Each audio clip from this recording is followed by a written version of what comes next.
হযরত মাসেদা রাদিয়াল্লাহু তাআলা আনহা ফিরআউনের ঘরের দাসী ছিলেন। ফিরআউনের ঘরে কি ছিলেন? দাসী ছিলেন। তো হযরত মাসেদা হযরত মুসা আলাইহিস সালাতু ওয়াস সালামের প্রতি ঈমান আনছিলেন। তো ঈমান আনার পর একদিন তার হাত থেকে একটি চিরুনি পড়ে গেল। তো তিনি তখন বিসমিল্লাহি, আল্লাহর নামে চিরুনিটি উঠালেন। ফিরআউনের একটা পালক কন্যা ছিল। ফিরআউনের নিজের কোনো সন্তান ছিল না, কিন্তু তার একটা পালক মেয়ে ছিল। এই মেয়েটা পিছন থেকে দেখে ফেললেন যে মাসেদা সে বিসমিল্লাহ বলে আল্লাহর নাম নিয়ে চিরুনিটা উঠালো। কিন্তু ওই মেয়েটা জানতো রব বলতে তো, আল্লাহ বলতে তো, রব বলতে, খোদা বলতে তো আমার আব্বা ছাড়া আর কেউ নাই। আমার আব্বা হলো সবচাইতে বড় খোদা। সুতরাং মাসেদা আমার বাবার নাম নেওয়া বাদ দিয়ে কার নাম নেয়? এবার হযরত মাসেদা রাদিয়াল্লাহু তাআলা আনহাকে বললেন, মাসেদা আমি জানি আমার আব্বার মতো এমন খোদা আর কেউ নাই, তুমি কেন কার নাম নিলাম, কার নাম নিয়ে চিরুনি উঠালাম? হযরত মাসেদা রাদিয়াল্লাহু তাআলা আনহা বলতেছেন, আমি যেই রবের নাম নিয়ে উঠালাম তিনি হলেন আমার রব, তোমার রব, এমনকি তোমার আব্বারও যিনি রব সেই মহান রব্বুল আলামিন, রব্বুনা ওয়া রব্বুস সামাওয়াতি ওয়াল আরদ, যিনি আসমান জমিনের রব, ওই রবের নাম নিলাম। হযরত মাসেদা রাদিয়াল্লাহু তাআলা আনহা বললেন, আমি সেই রবের নাম নিলাম যিনি আসমান জমিনের রব, সেই মহান রব্বুল আলামিনের নাম আমি নিলাম।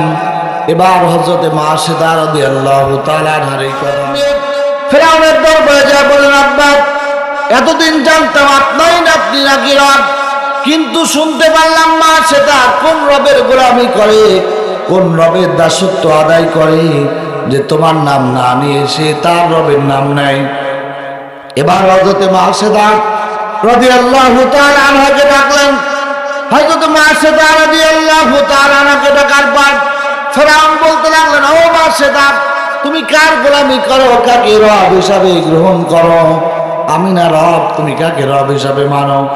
হযরত মাসেদা রাদিয়াল্লাহু তাআলা আনহা বলতে লাগলেন, ফিরআউন আপনার তো রব নন, রব হলেন রব্বুনা ওয়া রব্বুস সামাওয়াতি ওয়াল আরদ, যিনি আসমান জমিনের মালিক তিনি হলেন আমার রব। জোরে বলুন সুবহানাল্লাহ।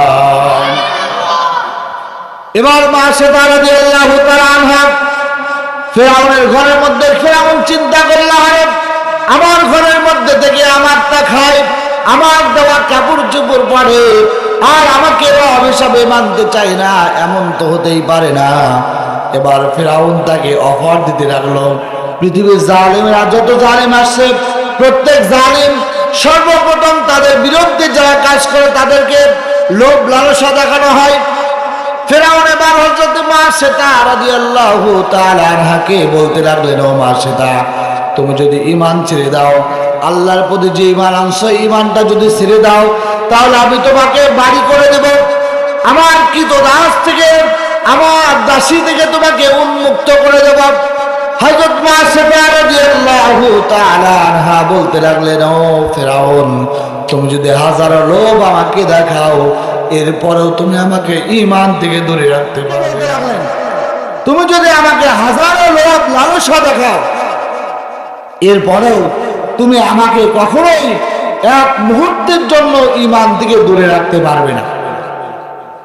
যখন কোনো ঈমানের উপর চাপ আসে তখন তার ঈমান আরো বৃদ্ধি পায়। সুবহানাল্লাহ বলেন। ঈমানের উপর যখন চাপ হয় তখন তার ঈমানের সাপ আরো বাড়তে থাকে, ঈমানি জজবা আরো বাড়ছে। তা রাদিয়াল্লাহু তাআলা আনহাকে বিভিন্ন লোভ লালসা দেখানো হলো যে মাসেদা তুমি যদি ঈমান ছেড়ে দাও তাহলে তোমাকে আমার এই কৃতদাস থেকে, এই দাসিত্ব থেকে তোমাকে আমি মুক্ত করে দেব। এবার হযরত মাসেদা রাদিয়াল্লাহু তাআলা আনহা বললেন, ফিরআউন যতই তুমি আমাকে লোভ লালসা দেখাও, কিঞ্চিত মাত্র আমাকে ঈমান থেকে দূরে রাখতে পারবে না। এবার হযরত মাসেদা রাদিয়াল্লাহু তাআলা আনহার ব্যাপারে ফিরআউন বললেন, তাহলে তুমি তার জন্য তেল গরম করো। তার সমস্ত সৈন্য সমস্তদেরকে বললেন মাসেদার জন্য তেল গরম করা। তেল গরম করা হলো। মাসেদা রাদিয়াল্লাহু তাআলা দুধের বাচ্চা ছিল, যেই বাচ্চাটি দুধের বাচ্চা, বলতেছেন যদি এই দুধের বাচ্চাকে তেলের মধ্যে ফেলে দেওয়া যায় তাহলে হয়তো মাসেদা মা হিসাবে তার মনের মধ্যে যে দরদ লাগবে, তার দিলের মধ্যে যে মহব্বত তৈরি হবে, এই জন্য হয়তো সে ফিরে আসবে। এবার হযরত মাসেদা রাদিয়াল্লাহু তাআলা আনহার দুধের কন্যাকে আনা হলো। হযরত মাসেদা রাদিয়াল্লাহু তাআলা বললেন, ফেরাউন তুমি যদি আমাকে হত্যা করো, আমার কলিজার টুকরা সন্তানকেও যদি তুমি হত্যা করে ফেলো, এরপরেও তুমি আমাকে এক মুহূর্তের জন্য ঈমান থেকে ধরে রাখতে পারবে না। হযরত মাসেদা রাদিয়াল্লাহু তাআলা আনহার কলিজার টুকরা দুধের বাচ্চাকে তেলের মধ্যে ছেড়ে দেওয়া হলো। ছেড়ে দেওয়ার সঙ্গে সঙ্গে হযরত মাসেদা রাদিয়াল্লাহু তাআলা আনহা তার চোখের সামনে আল্লাহ রাব্বুল আলামিন আসমানে পর্দা ফেলাই দিলেন।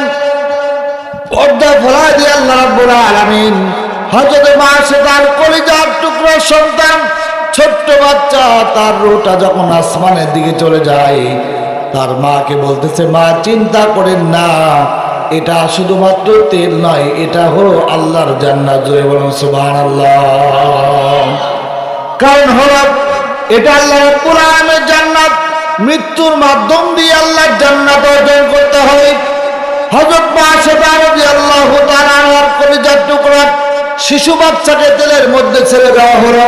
তেলের মধ্যে ছাড়ার সঙ্গে সঙ্গে গোশত চর্বিগুলো খুলে গেল আর হাড্ডিগুলো খড়কুটার মতো বেঁচে উঠলেন। এরপর হযরত মাসেদা রাদিয়াল্লাহু তাআলা আনহা ঈমান থেকে বিস্পাও হলেন না। শুধু তাই নয়, হযরত মাসেদার ছোট্ট আর একটা 7 বছরের বাচ্চা ছিল, 7 বছরের বাচ্চাটাকে তেলের মধ্যে ছেড়ে দেওয়া হলো। এবার হযরত মাসেদাকে বললেন, মাসেদা তুমি প্রস্তুতি গ্রহণ করো। হযরত মাসেদা রাদিয়াল্লাহু তাআলা আনহাকে তেলের মধ্যে ছাড়ার আগে হযরত মাসেদা বললেন, ফেরাউন আমার মৃত্যুর আগে তোমার কাছে আমি একটা আবদার করতে চাই। কারণ হলো আমি যদি ইন্তেকাল করি, আমার 2টা বাচ্চা ইন্তেকাল করেছে, সুতরাং আমাদের সকলের হাড্ডিগুলোকে একত্রিত করে এক জায়গায় দাফন করবে, যাতে কিয়ামতের ময়দানে আমি আমার সন্তানদেরকে নিয়ে আল্লাহর দরবারে উঠতে চাই। জোরে বলুন সুবহানাল্লাহ। এবার হযরত মাসেদা রাদিয়াল্লাহু তাআলা আনহাকে হত্যা করা হলো।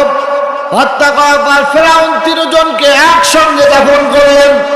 বিশ্বনবী জনাবে মুহাম্মদুর রাসূলুল্লাহ রাসূল করিম সাল্লাল্লাহু আলাইহি ওয়াসাল্লাম হযরত জিবরাইলকে বলতেছেন, জিবরাইল আমার কি জান্নাতের নিকটবর্তী আমি চলে এসেছি, জান্নাতের ঘ্রাণ আমার নাকের মধ্যে আসতেছে। হযরত জিবরাইল আলাইহিস সালাম বলতেছেন, ইয়া রাসূলুল্লাহ আপনি জান্নাতের নিকটে আসেননি, আপনি আসছেন ফিরআউনের দাসী মাসেদার কবরের নিকটে।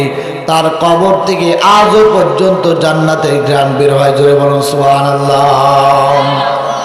এই জন্য যদি ঈমানের উপর টিকে থাকা যায়, অবশ্যই আল্লাহ রাব্বুল আলামিন তাদেরকে আল্লাহর ওয়াদা, আল্লাহর বড় জান্নাত আল্লাহ তাদেরকে দান করবেন।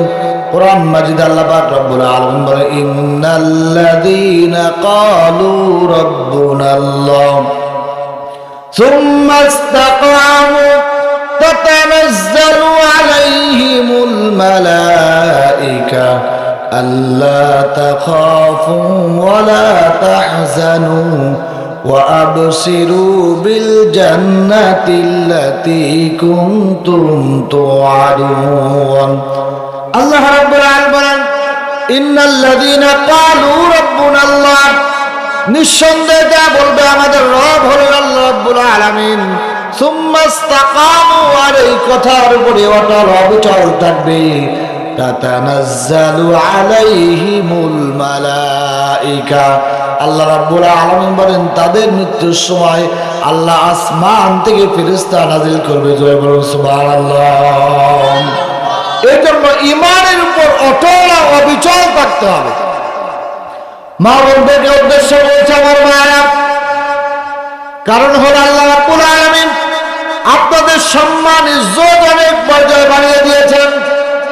মা বোনদের বিষয়ে আল্লাহ রাব্বুল আলামিন কোরআনে বিভিন্ন মহিষী নারী হযরত আসিয়া আলাইহিস সালামের কথা বলেছেন।